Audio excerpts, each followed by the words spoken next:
Flipping houses can be lucrative.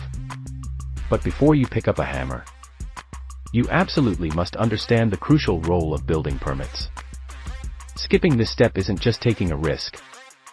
It's an expensive mistake that can derail your entire project and lead to massive fines. Permits ensure your renovations meet local building codes, guaranteeing safety and legality for future owners and protecting you from liability. Essentially, they're necessary project insurance. You'll almost always need a permit for major structural changes like removing load-bearing walls, plumbing, electrical, or HVAC updates, plus any changes to the exterior size or shape of the house.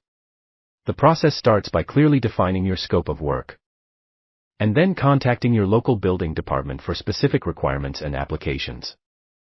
For significant changes, you'll need to submit detailed architectural or engineering plans and pay the required fees. Once approved, the permit must be visibly displayed on the job site. Crucially, the process isn't over yet. You must schedule mandatory inspections at various construction stages so an official can verify the work meets code. Never cover up work before it passes inspection, or you'll be forced to tear it out later. Flipping without a necessary permit known as unpermitted work can result in heavy fines and a mandatory do-over, which complicates the final sale, as lenders and buyers require proof that all renovations are up to code.